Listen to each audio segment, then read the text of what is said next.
Art. It's a word that is associated with a great deal of professions in today's world, and your thoughts as to what it pertains to will vary, as will your feelings towards it. Some choose to admire art, to study it vigorously, to display their talents with glee or reluctance, and others might choose to deny art as being part of their lives.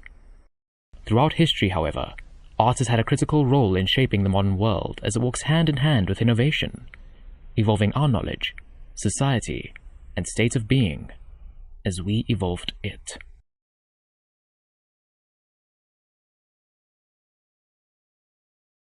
Let us begin near the edge of humanity, the upper Paleolithic Age of Man, a time when survival was the primary objective, with art serving this very purpose. Cave drawings were used as a way to recount events and the things that early man had treasured, one such thing being the hunt. While cave drawings had very little form or style to them, they perfectly illustrate how man thought during this era. Take this cave drawing for instance. The beasts present are drawn dimensionally proportionate because man saw them as vital for his survival, while the human forms are especially flat and thoughtless in nature due to the underdeveloped sense of self of prehistoric man. Moving into the Neolithic era, humans begin to form settlements. Man uses art as a way to honor ancestors and as part of ritual practices, done by way of statues, totems, masks, and effigies. In both of the aforementioned eras, it could be argued that because these illustrations and designs were used as primal survival mechanisms, that they cannot be classified as art. However, it is worth considering that these eras laid the foundation for art as a whole, and thus they are worth mentioning and classifying as art. The Bronze Age saw the dawn of civilisations, with humans creating primal works of art to honor their ancestors, as well as to invoke and reinforce belief in something greater than themselves, achieved by crafting statues, pots, and masks designed to be symmetrical and durable. Additionally, literacy had begun to take root within certain civilizations, with hieroglyphics forming the basis for keeping records and communication in ancient Egypt. Considering that at their core, these were just symbols which were allotted meaning, it is theorized that this form of writing was a natural evolution of cave art to an extent. Despite being miles apart, the ancient Mayans of South America had developed a similar carving style, displaying figures and murals which served a similar purpose to hieroglyphics, but also led to the development of some of the first calendars used by civilization in place of using seasonal cycles to depict the passing of time. The ability to carve and sculpt are considered to be specialized skills in these societies, vital for ritualistic practices, recording data, expansion of societies, and consequently, how we're able to learn about them ourselves. Art across this era was not used primarily for decoration, but rather as a tool for survival and a testament to the advancements of a civilization. We shift our focus to Europe at the dawn of the Age of Idealism, which saw the rise of Greek and Roman culture and a tempest of knowledge and psychological thought, putting an emphasis on individualism as opposed to celebrating deities exclusively. Architecture of the period was durable and showed evidence of being grounded in ratios of mathematical beauty and strength. Finely illustrated pottery and murals recounted events and told tales of Greek deities, and while the forms present on them lacked depth, they were effective at conveying information and emotion. In an effort to display man as equal to their deities, statues crafted of the human form by both the Greeks and Romans were exceptionally well developed, athletic, and proportionally accurate, with the intent of crafting works that were flawless. This is not done in defiance of their deities, however, but to prove the potential and aptitude of humans, not just in their artistic ability, but in all developing fields. Time passes, and civilizations rise and fall, with the Middle Ages seeing Christianity overshadow paganism as the primary ideology in Europe. Art of the era focuses heavily on contextualizing and depicting religious figures, as well as more eccentric art accompanying manuscripts. Architecture and manuscripts received a noticeable upheaval in their design and durability, and while a majority of the artists from the earlier years of this period remain somewhat anonymous, their designs help shape a contained society which spanned a millennium, encompassing a range of differing, yet similar styles. Art suited the promotion of religion quite well, as it served to beautify and attract followers to an ideology, which was the reason for the incredible increase of detail and grandeur of art during this period across Europe. something that the church capitalized on in order to promote the creation of increasingly lavish works in order to attract more followers to Christianity. Similarly, art served to beautify Buddhism in the East, with countries like Tibet and Thailand primarily crafting statues of the Buddha depicting him in a state of calm in order to allude to people of the harmonious teachings of Buddhism. It is often thought that with the emergence of Islam in the Arabian Peninsula during the 7th century, that the creation of art was forbidden for followers of the religion. However, this is often a misunderstood aspect of the religion. While creating pieces with figures present in them is looked down upon by factions of the various Islamic schools of thought, the pioneering of calligraphy, geometric art, and elaborate patterns were extensively refined by Arabian artists, eventually leading to the creation of some of the most mesmerizing murals and architecture of the Eastern world. Art had also played a central role in the evolution of China's culture. Like the Arabs, calligraphy and architecture are a uniquely refined and stylized part of the Eastern civilization, with countless emperors pushing for the promotion of art in society.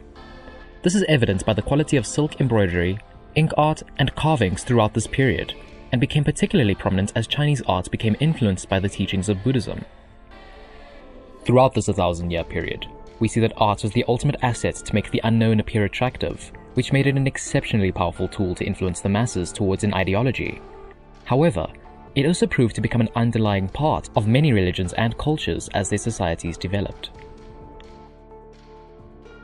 We shift our focus back to Europe at the turn of the 15th century, where the Renaissance stirs into being. Arguably one of the most important transitional periods in history, the explosion of insight and culture that had occurred during this era hadn't been seen since the time of the Hellenic civilizations. Art had manifested itself in developing technologies in tandem with mathematics, in fields such as medicine, architecture, engineering, astronomy, and cartography, with this era marking the now exponential progress we've made in the aforementioned fields. As an example of this fact, while Andreas Vesalius was one of the primary leaders in anatomical studies at the time, influential artists such as Leonardo da Vinci and Albrecht Dürer had similarly propelled our understanding of the human body through their efforts. Dissecting and illustrating the human form, and the increased insight concerning how our organs operated, had evolved medicinal practice and proved paramount to kickstarting our endless quest to understand our shells. To be an artist during this period required a great understanding of utilizing perspective and form as opposed to the pieces of previous eras, as artworks had fully embraced composition and incorporated what we now know as the general elements of design within them. While religions continued to use art as a tool to inspire and control the masses, the Renaissance itself was brought about due to the rising middle class's questioning of the church. Looking into the past and analyzing the mannerisms of Greek and Roman culture, many found solace in the fact that these civilizations, despite keeping sentiments of worship as part of their lives, thrived due to the ideology of humanism, which was refined during the Renaissance itself. Owning art paralleled wealth and social status, while art itself had evolved into more of an industry during this period, with institutions teaching the field popping up all around Europe. The emergence of the line concerning what it meant to be an artist as opposed to an architect or engineer was faint, but had begun to show itself, and one simply didn't hold the title of artist, but was a specialist in a particular field. To be skilled at more than one's field was achievable based on the prerogative of the individual, with some artists finding prominence in a wide array of areas. The rise of academies eventually helped solidify the master artists' efforts and granted them esteemed positions. But with success comes complacency, and with complacency comes fear of change.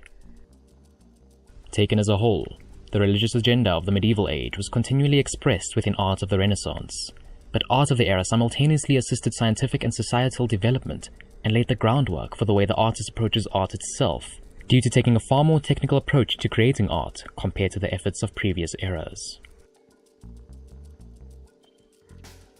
Various artistic forms were once again used as a tool by religions during the Baroque era, with art of the time displaying grandiose spectacle, as well as events that had transpired within the period itself. Meanwhile, the Neoclassical movement saw artists aiming to recapture the grace and acute nature of Greco-Roman art by recreating figures from the Hellenic era. Art also saw its use as a political tool in order to show off the lives of the wealthy and influential, playing a vital role in instilling belief in figures like Napoleon, which saw art continue to be a highly effective tool for pushing an agenda. And at this point, the scale begins to tip. While European art in particular was largely used for political gain or to push a religious agenda, pieces had slowly begun to embrace human fragility, with some artists opting to display the subtle complexities concerning the seemingly simplistic mannerisms of human life, with the Romantic Age showing a further emphasis on the individual, nature, and the celebration of imagination, while the Impressionist movement focused on crafting saturated landscapes, flooded with stylized light and shadows, which not only proved to accentuate figures and the environments they inhabited, but elicit raw emotion from the observer at first glance, a contrast to the somber nature of the neoclassical style, which effectively used chiaroscuro and begs the observer to walk into the piece, decipher its message, and wonder a while.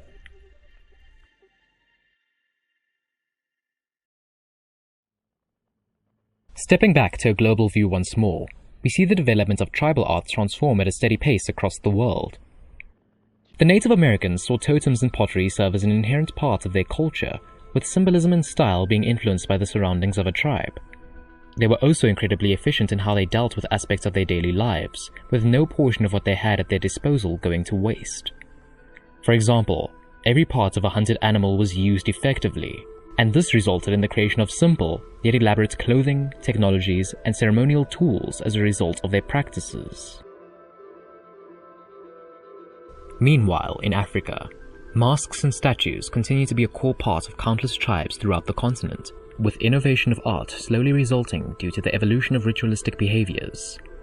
One of the most unique tribes in Africa, however, would be the Ndebele tribe of South Africa, which not only developed some of the most stylistically distinct African art, but intentionally fostered art as part of its very culture. Distinct geometric forms against stark, contrasting backgrounds forms the basis of the Ndebele style, which encompassed everything from the architecture, clothing, and tools of the people. While color has almost always had a role in drawing emotion in art, the Ndebele were one of the first southern African tribes to specifically utilize a wide array of colors to convey specific meaning as part of their very lives. Their style further developed during the 20th century, with beadwork becoming synonymous with the Ndebele, a culture that is still strong within South Africa today. Art in Japan strayed a different course from the realism movement sweeping the world. Tonal forms have always been less prominent in Japanese art, while line work and intelligent use of color were preferred to subtly add flair to pieces. This inspired artists like Van Gogh to craft art with an emphasis on the effective use of brushstrokes and color as opposed to the process of blending his paintings. As the world became more interconnected, so too did the active exploration of artistic styles, with Japanese ukiyo-e paintings and the geometric forms of African art playing pivotal roles in shaping neo-Western styles. While art continued to be a natural part of various societies and cultures across the world, thoughts on art itself were fragmented in Europe during the 19th and early 20th centuries. The emergence of more expressive styles were frowned upon by the academies due to the perceived lack of effort and skill in creating such pieces, dividing those who used art to express their emotions and thoughts, and those who saw it as something that should always depict the world in a manner that reflects how one sees with their own eyes. Those who chose to create more expressive styles would often lose their alumni with the academies and their standing with society, with many independent artists confined to poverty, and fewer still only finding reverence after death. From here, we see the realism movement find firm ground, as well as the gradual birth of a wealth of anti- and neo-art movements. Free from the constraints of a specific ideology or cause, art transforms into a far more subjective field, and artworks both new and old are interpreted in bold new ways by observers and artists alike. Take the creation of Adam by Michelangelo, for example. It is argued by scholars that despite his faith in the Catholic Church, that a brain surrounds his depiction of God in the piece, alluding to a suggestion that the creation of gods is something man-made in itself. Adding to the fact that some would insist that his depiction of God is akin to an older version of Michelangelo himself, and it is certainly guaranteed to raise a few eyebrows. It is imperative to keep in mind, however, that these are just some of the many interpretations of the piece. The observer is free to interpret what they deem appropriate. With the advent of modern art comes the continued argument of realism versus style. Between observers and artists alike, some are adamant that realism should prevail over style, as it shows the artist's true technical capacity and skill as an artist. Many artists of varying techniques know that this notion simply doesn't hold much water, however, with Picasso proving to be the perfect antithesis to the perceived correlation of realism and artistic ability. From a young age, Picasso was perfectly able to capture the style of the old masters, but because his immense talent was tapped from a young age, it provoked him to explore alternate directions for which to take his art, leading to him pioneering the Cubism movement and deriving eternal joy from creating art, for his life had become art. It's a reminder to the aspiring artists that they're free to explore whatever medium or style they see fit, as realism isn't the epitome of art. However, it still plays a fundamental role for any artist, as one cannot expect to inject style into their work without understanding reality itself first. Regardless of formal training or natural talent, in this contemporary age, it could be stated that the amateur can now compete with the professional, the very thing the masters of the Neoclassical movement had both predicted and feared. In reality, however, art today has become less about the style of an age or society as it has been about the artist discovering and expressing their own style, regardless of the medium, ability, or style of the artist. Being an artist may not hold the same weight in accelerating society today as 5 centuries prior, and studying the history of art in acute detail certainly isn't a stipulation to become an artist. But understanding our past is a necessary step to begin crafting a future that encourages critical thought. For thought breeds action, and with action comes creation. Inspiration takes hold, and the cycle begins anew. Across history, art has been a powerful tool to push agendas and promote ideologies. It has been the fabric and bridge between countless cultures and people. Art is capable of taking us to times long past and places we can only imagine. Art will always mean different things to different people. Today, however, art is anything you want it to be. And to me, that is a beautiful thought.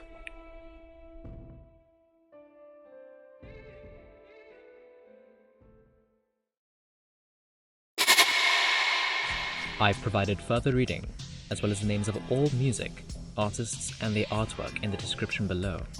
I've also included links to my social media in the description, as well as a link to my Patreon. Consider subscribing for more, and thanks for watching. I'll see you in the next one.